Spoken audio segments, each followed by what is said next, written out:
nominating a candidate for the 1st Congressional District, United States Congress. Thank you, Connie. I would like to introduce you all to the committee chairman and the temporary officers.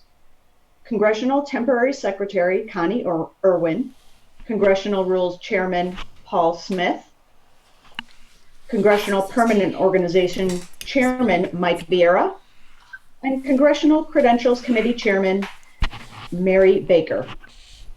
First, we'll take up the report of the Credentials Committee, and to do so, I would like to introduce Mary Baker of the Credentials Committee to present the committee's report. Hello, Madam Chairman from Southington, Connecticut here.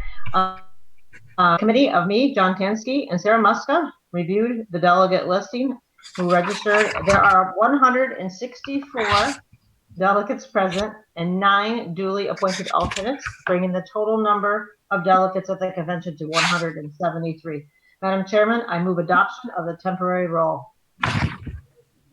Without objection, the previous question is ordered. The question is on the table for adoption of the resolution. Will you remark further? Will you remark further? Hearing none, all those in favor signify by saying aye. Aye. Aye. Those opposed say no. In the opinion of the chair, the ayes have it, and the roll is adopted. The chair now recognizes Mike Vieira, a representative of the Committee on Permanent Organization. Thank you, Madam Chairman, delegates, and guests. I have the pleasure to present to you the report of the Committee on Permanent Organization. The committee met last week to discuss our mission of recommending to the convention the slate of permanent officers for the 2020 Connecticut Republican Convention. The committee unanimously adopted as its report the full list of recommended permanent officers and recommends that the permanent chairman of this congressional convention, Kara Pavlak. The committee further recommends that Connie Irwin be entered into the record of this convention as the permanent secretary. Madam Chairman, I move adoption of the resolution. Without objection, the previous question is ordered. The question is on the table for adoption of the resolution. Will you remark further? Will you remark further? Hearing none, all those in favor signify by saying aye. Aye. Aye. All those opposed say nay. In the opinion of the chair, the ayes have it, and the permanent officers are adopted. Please welcome representative of the Committee on Rules, Paul Smith. Madam Chairman, fellow delegates, I offer the following resolution asks for its immediate consideration. The report of the Committee on Rules and Order of Business has been printed.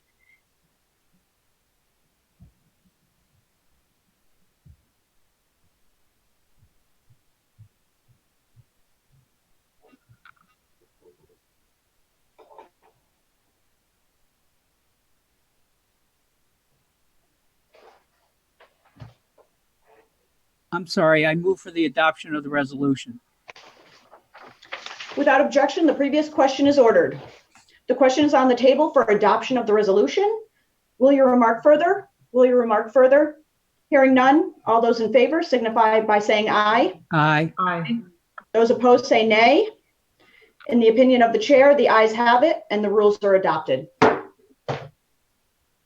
As prescribed under the rules, the total time for nominating speeches shall not exceed 2 minutes, and the seconding speeches for any candidate shall not exceed 1 minute. The candidates must be chosen randomly, so to randomly reach in the bowl. And the first name is Jim Griffin. For the purposes of nomination, the chair recognizes Joe Hoxa.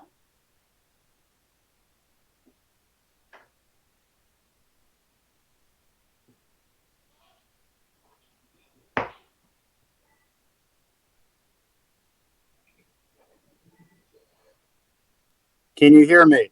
Yes. Yes. Yes. All right. Hello, everyone. My name is Joe Hoxa. I am one of the state central members. I am from the 31st. And I'm here today to nominate Bristol native James L. Griffin, or better known as Jim Griffin, for United States Congress in the 1st Congressional District. Jim has had a distinguished career starting from his time as a West Point grad to his time in the United States Senate. Above all else, what stood out to me the most about Jim was his unique foreign policy experience, something that a congressman must be well versed in. Jim traveled to the Balkans in the late 90s on several peacekeeping missions during a time when there was bitter conflict and devastation. His efforts culminated in him being part of the Rambouillet conference that resulted in peace between the warring factions in what was known as the former Yugoslavia, or what is known as the former Yugoslavia. And that saw an end to Europe's last dictator, Slobodan Milosevic. He received, for his efforts, various accolades by the United States government, including from the State Department and from the Department of Defense, and from other governments of NATO member countries. And for this, Jim is my choice, and hopefully yours, for Congress in the 1st Congressional District of Connecticut. Thank you. Thank you, Joe. And for the purposes of a second, the chair recognizes Juliana Simone.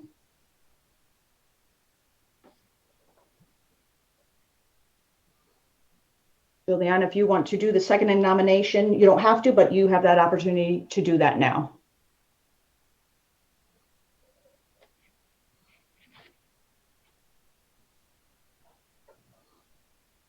Okay, can you hear me now? Yes. Okay, great.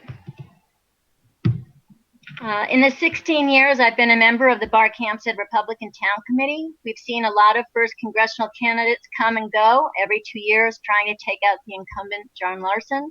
We've tried men, women, small business owners, investment brokers, engineers, office workers, all kinds of people we thought would have the right appeal to put a Republican in the first congressional seat, except one, a candidate who actually has worked in Washington, D.C. and has firsthand experience working there.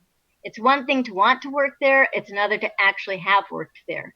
Jim Griffin has worked for U.S. Senator Richard Lugar and in the Reagan administration, working in the Office of Management and Budget Committee, and has been a member of both political parties, smartly switching to the Republican Party years ago as he saw the Democrat Party become nothing like he remembered it to be.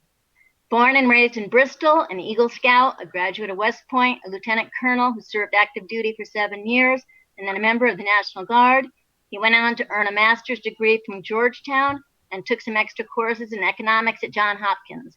He took up the cause to save the famed Hartford Colt building from being turned into apartments and is now working on making it a national landmark and museum as another attraction for people to come visit our state of Connecticut. I'm proud to second the nomination of Jim Griffin. Thank you, Juliana.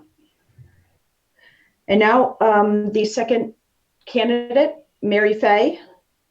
And for the purposes of a nomination, the chair recognizes Senator Joe Markley.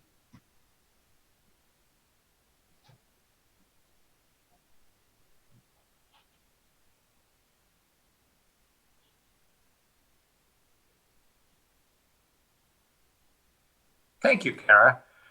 It's a pleasure to be here with you today, my fellow Republicans, to nominate Mary Fay to be our candidate in the 1st Congressional District. I met Mary first a couple of years ago when she was a candidate for state representative, and I liked her immediately. She was smart, articulate, funny, courageous, and determined. I thought she was everything a candidate needed to be. And she has appeal, which is a very important thing. And she's been tested as a Republican candidate before. She's been a stand-up Republican in a very tough town. She's in her 2nd term as a councilwoman in West Hartford. She's never been afraid to shake up the system or to stand up to the powers that be. And she has a very fine background.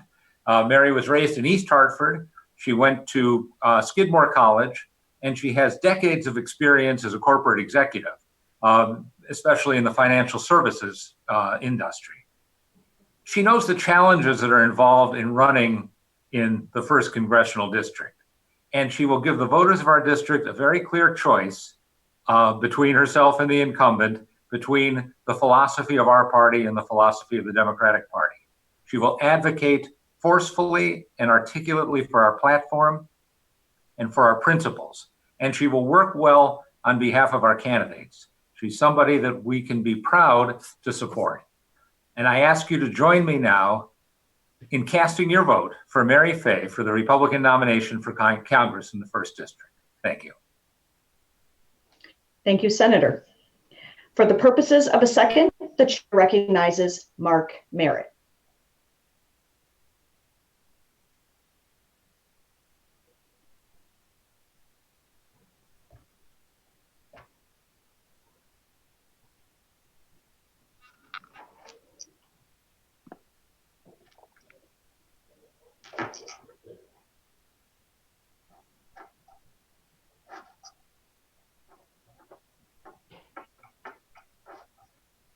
Mark?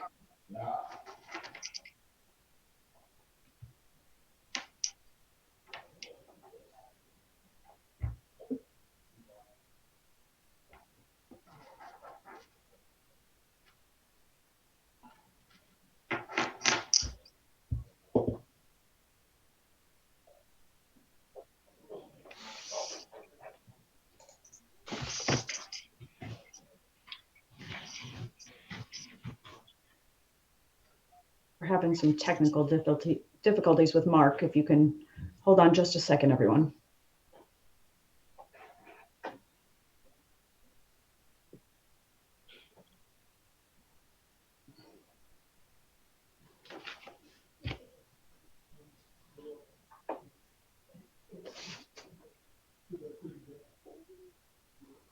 Would anybody else like to second the nomination of Mary Fay?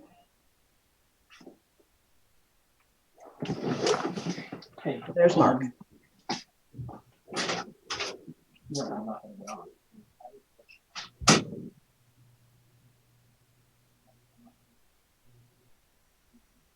And I can't hear Mark either, but I see him there.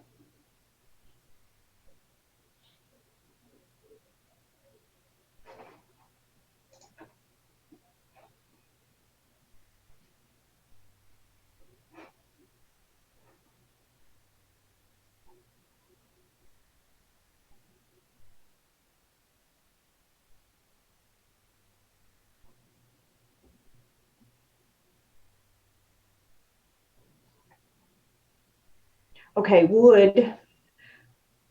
the chair would like to recognize Diane Hennersdorf. Diane, can you hear me? Let's try Diane. I can hear you, but I am not necessarily in a position to do a seconding. I didn't think my hand was up, but I just turned it off. Okay, do you want to second the nomination of Mary Fay? You don't have to make a speech. Be willing to say I would second her for the purposes of the nomination. Thank you. Since more than one nomination has been made, in accordance with the rules of this convention, delegates will soon receive a poll to cast their ballot. We will have balloting open for 5 minutes to allow for those sharing a device to each cast their ballots. And so now that time will begin. You have 5 minutes to cast your ballot.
There's 1 minute remaining.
And voting is now closed. The chair would like to recognize Diane Hernsdorf. Diane, do you have a question?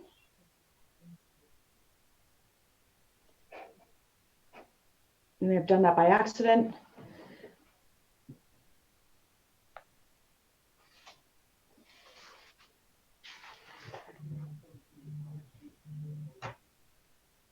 All right.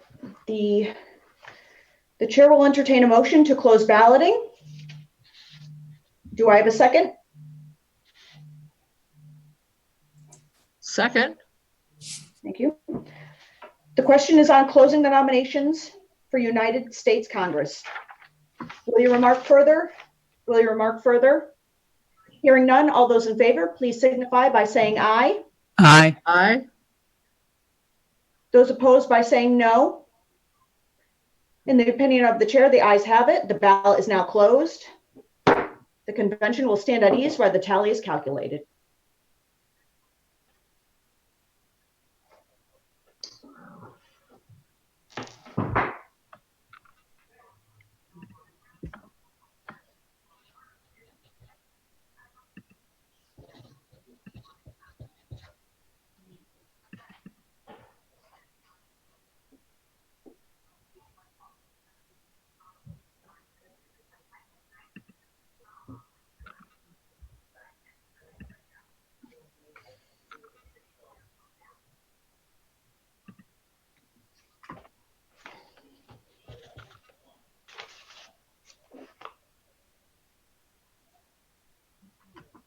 The convention will come back to order.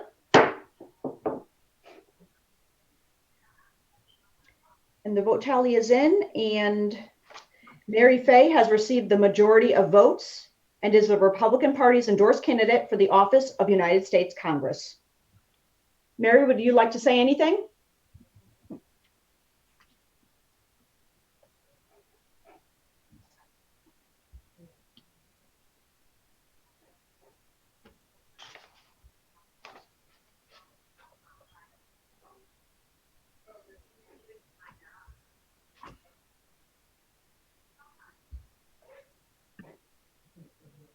I'll give Mary a couple more seconds just in case.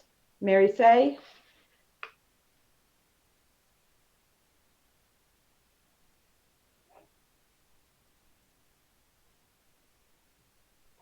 Mary, make sure you take yourself off mute.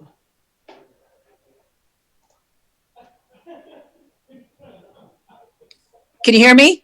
Yes, now I can. Oh my goodness gracious. All this new technology. I was on a budget call actually for the town of West Hartford as the town councilor, and we had a different technology. So I've been bouncing back and forth between them all, but I am so excited to be the nominee for Congress in the 1st District. I know many of you on the call and I've corresponded with a lot of you, and I'm really, really looking forward to getting to know the rest of you. So a little bit more that I think is interesting. I grew up in East Hartford, and my mom was a teacher there in town, and we come from a pretty large family. I have 3 siblings, and lo and behold, when I got to Penny High School, my history teacher was no other than Mr. John B. Larson. And he coached the basketball team, of which I was a player. And so I got to know him in that capacity. And then my mom taught his children in town. So it's been interesting. I've always wanted to do this. My career, I've had the benefit of really a lot of luck and a lot of good people around me. And I achieved a very high rank at a young age. And when I was in my 30s, I was a senior vice president in GE Capital. And it took me different places. So the timing was perfect now. I've been back. I've always maintained a house in West Hartford, so I've never really left. But I've taken jobs that have been out of state. And so I've got to see other perspectives, other municipalities, other state governments, and national governments. In fact, I was in Washington, D.C. as part of the group that President Trump wanted to come down so that we could meet all his administrators. And we met Larry Kudlow and other cabinet members. He wanted to connect the dots. So I'm very proud to be running. I will work my tail off. I promise you that. I have a reputation as a very, very hard worker, and I promise to do that throughout this campaign. I'm thrilled to be nominated. So thank you, Senator Markley. And thank you for the second. I apologize. Someone who knows me really well, Mark Merritt, who's the chair of our RTC in West Hartford, he was going to do the seconding, but he couldn't get through on the audio. So there's going to be plenty more to come. I can't wait to see you all in person as soon as this COVID allows us to. And I'm very excited. I'm excited to bring my business acumen. I've learned a lot on the campaign trail. This will be my fourth campaign in 4 years, but I love being out there. I love meeting people. And I want to spread our message that we've got to take care of the people who are the producers, and we need to take care of citizens, and we need to give opportunity across the board through education and other things. But we got to grow the middle class. We've got to stop hammering, quite frankly, with taxes the middle class. So I can't wait to start and hit the campaign trail. And I really appreciate everybody who supported me in this convention. I sincerely appreciate it, and I'm thrilled to death, and I'm excited to be your candidate and to represent you in Washington, D.C. So thank you very, very much. Thank you. Thank you, Mary Fay, and congratulations. Thank you. At this time, I will entertain a motion to adjourn CNADA. The question is on adjournment. Will you remark further? Will you remark further? Seeing none. All those in favor signify by saying aye. Aye. All those opposed say nay. The ayes have it. The convention stands adjourned, CNADA.